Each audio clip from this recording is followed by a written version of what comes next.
क्या आपने कभी नोटिस किया है, कुछ लोग रूम में एंटर होते ही सबका अटेंशन ले लेते हैं और कुछ लोग बोलते ही रह जाते हैं पर कोई सीरियसली नहीं लेता।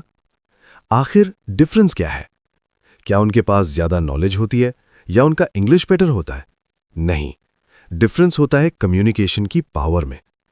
आज मैं आपको बताऊंगा 5 ऐसी कम्युनिकेशन स्किल्स जो आपकी पर्सनैलिटी को पावरफुल बना सकती हैं। अगर आपने ये 10 मिनट ध्यान से सुन लिए तो लोग आपको इग्नोर नहीं कर पाएंगे। Number 1, how you speak matters more than what you से। सबसे पहली बात, लोग आपके वर्ड्स नहीं, आपकी एनर्जी फील करते हैं। मान लीजिए 2 लोग एक ही लाइन बोलते हैं, मैं ये प्रोजेक्ट हैंडल कर सकता हूं। पहला इंसान धीरे हिचकिचाते हुए बोलता है, दूसरा सीधी स्पाइन के साथ स्टेडी वॉइस। आप किस पर ट्रस्ट करोगे? ऑब्वियसली दूसरे पर।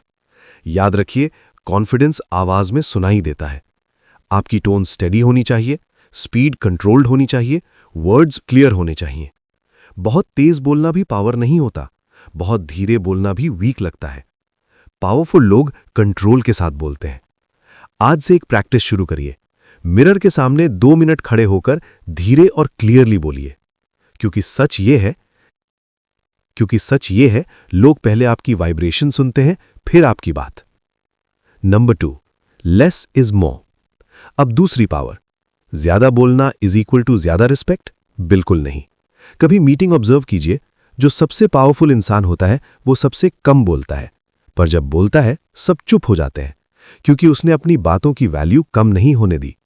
हर जगह ओपिनियन देना जरूरी नहीं होता, हर डिबेट जीतना जरूरी नहीं होता।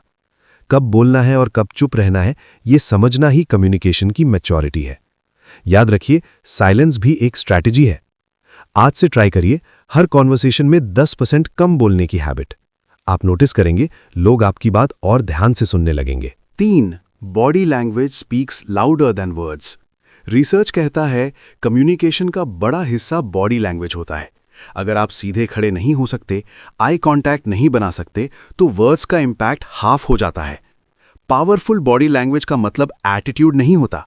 इसका मतलब है सीधी posture, relaxed shoulders, controlled hand movement और आई कांटेक्ट। और सबसे इंपॉर्टेंट, फिजिटिंग बंद करो। हाथ हिलाना, उंगली चबाना, बार बार फोन देखना, ये सब आपकी पावर को कम कर देते हैं। नेक्स्ट टाइम जब आप किसी से बात करें, बस एक चीज याद रखें, मैं स्टेबल हूं। आपका काम बॉडी ही आपकी अथॉरिटी बन जाता है। 4, कंट्रोल योर इमोशंस। अब सबसे पावरफुल, इमोशनल कंट्रोल। अगर कोई आपको गुस्सा दिला सकता है तो वो आपको कंट्रोल कर सकता है। पावरफुल लोग रिएक्ट नहीं करते, वो रिस्पॉन्ड करते हैं। किसी ने आपको क्रिटिसाइज किया, तुरंत जवाब देने की जरूरत नहीं। पॉज लीजिए, सांस लीजिए, फिर कामली जवाब दीजिए। ये पॉज ही आपकी पावर है। गुस्सा करना आसान है, शांत रहना स्ट्रेंथ है। नेक्स्ट टाइम जब कोई प्रोवोक करे, बस इतना सोचिए, मैं सिचुएशन को कंट्रोल करूंगा, सिचुएशन मुझे नहीं। 5, मेक पीपल फील इंपॉर्टेंट। और आखिरी, सबसे अंडररेटेड स्किल, लोग उन्हें सुनते हैं जो उन्हें सुनते हैं। अगर आप चाहते हो लोग आपकी रिस्पेक्ट करें, उन्हें फील कराओ कि वो इंपॉर्टेंट हैं।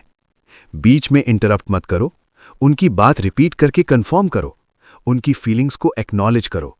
सिंपल लाइन ट्राई करो, मैं समझ सकता हूं आप क्या कह रहे हो। बस इतना बोलना ही कनेक्शन बना देता है। रिस्पेक्ट डिमांड नहीं की जाती, क्रिएट की जाती है।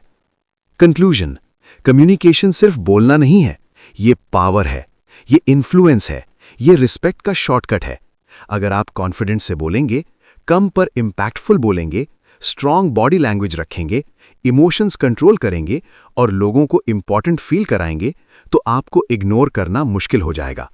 अब सवाल यह है, इन 5 में से आप पहले किस पर काम करने वाले हो? कमेंट में जरूर बताना। और याद रखिए, पावरफुल पर्सनालिटी पैदा नहीं होती, बनाई जाती है।